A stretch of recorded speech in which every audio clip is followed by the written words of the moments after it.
We'll now go to voting because we have competing markups and other committees, and people have to leave here soon. We'll go to Bove's nomination. The clerk will call the roll. Mr. Chairman, point of personal privilege. Mr. Chairman.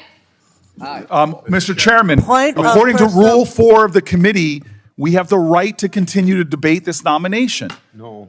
I'm invoking Rule 4 of the committee. We have the right to debate this nomination. You're And out of order. I'm seconding Mr. Senator Chairman. Booker's demand for a vote on his request to hear from the whistleblower. Mr. Chairman, you should at least acknowledge my Rule 4 point of order. You're out of order. I don't understand this. What are you afraid of about even debating this? by proxy. Putting things on the record, hearing from every senator, dear God, that's what our obligations are. It's to state our reasons for debate.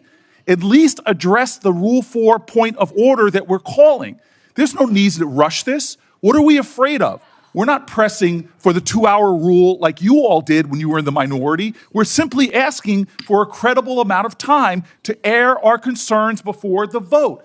We respect each other in this committee. We respect the understanding that we have things to say.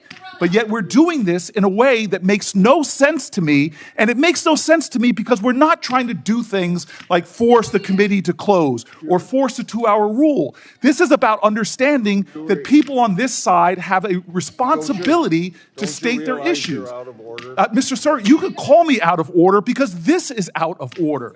This undermines the basic decency of this committee. Yes, maybe overrule a Rule 4, but at least address the Rule 4 point of order that senators were elected to debate issues and debate nominees. This is absolutely insane. What is the rush? Sir, I am interrupting because you're interrupting a regular point of order. At least address my point of order. I have the right to do that by the rules of this committee. If you want to overrule the rules of committee, then do so. But this is not in any way in order. You are obligated to address a point of order according to the rules of this committee. You could overrule me by a Senate vote. You're violating your own rules. The parliamentarian has been clear about this.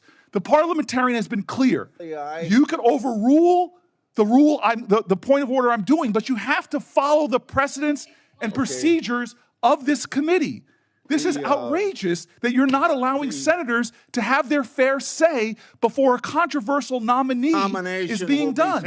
This is unbelievable. This is unjust. This is wrong. It is the further deterioration of this committee's integrity. With a person like this, what are you afraid of? Are you afraid of hearing from Chris Coons? From hearing from one of my colleagues? From hearing from Adam Schiff? What is the fear here? Have at least the decency to have a vote on my point of order regarding Rule 4. I have respect for you, Mr. Chairman. We've served together for more than a decade, but this is outrageous. This is unacceptable. This is wrong. It is wrong. And why? Why? What is the rush to take another half hour to listen to people? What is the rush? What are we afraid of, Mr. Chairman? What are we afraid of? I do not understand why senators can't debate a nominee as we've done when both sides have been in the majority to take the time. What is the thing that you are so afraid of from hearing from my Senate colleagues? This is a violation of the precedents of this committee. We're not trying some stunt here to try to force a 2-hour rule like you all did when you were in the minority. We just want to be heard before a controversial vote. Sir, this is wrong, and you know it. You are a person of integrity. How could you be doing this? At least have a vote on my point of order. Sir, with all appeals to your decency, with all appeals to your integrity, with all appeals to past jurisdiction and past precedent, why are you doing this?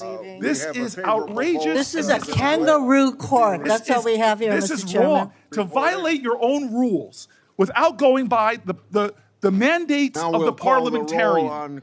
This is unbelievable. There's a way to do this. If you want to force this through, if you want to ram this through, there's a way to do it in accordance to the rules as spelled out by the parliamentarian. It is simple. It is clear. There's a pathway to achieve what you're trying to achieve. But sir, this lacks decency. It lacks decorum. It shows that you do not want to simply hear from your colleagues. This is by proxy. absolutely wrong. And sir, this is to me one of those moments where we are not showing common respect for each other on both sides. I have sat here when we were in the majority and listened to my colleagues' arguments, listened to their passionate statements, and then we voted. This is not that. This is us simply trying to rush through one of the most controversial nominees we've had under this presidential administration. Sir, God bless America. You are a good man. You are a decent man. Why are you doing this? What is Donald Trump saying to you that are making you do something which is violating the decorum of this committee, the rules of this committee, the decency and the respect that we have each other to at least hear each other out? Nomination I've is, sat through so many long be speeches reported of to my the colleagues, heard their Call objections, the roll on listened Ann Lee, with Gaylord, sincerity to try to Moe. see what their arguments are. But we are not doing that. Sir, this is wrong, and you know it. There are some people on this committee who are the least firebrand people, and they've walked out. Some of the least controversial people in the Senate, some of the people that worked the hardest to find bipartisan common ground have just walked out of this committee. And you don't even seem to care, but I know you do. I know your heart, Senator Grassley. This is wrong. I know the kind of person you are, and you know this is wrong. This is not necessary.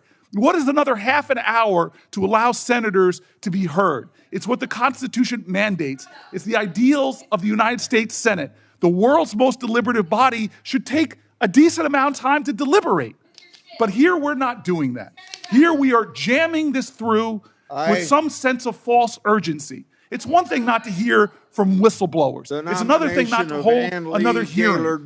But to not even allow my colleagues to have their moment to speak against this justice is just wrong. And I know you know this. I know you know this.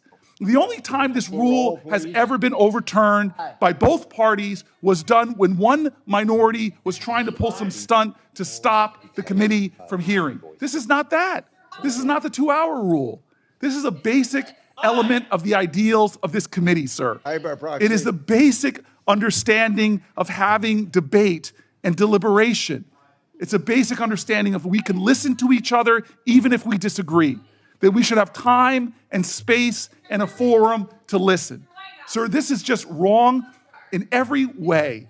It is wrong in every single way. This is an abuse of power. It's an undermining of the well-being and the integrity of this Senate and this committee that I for so long, I have been so honored to be a part of. This is wrong, sir, and I join with my colleagues in leaving. This is a sham. Vote. This is wrong. We'll report. We're better than this. Pratt to the floor. Now we'll have to vote on these nominees for U.S. Attorney because we don't have enough people on the other side, so we can't do it by voice vote.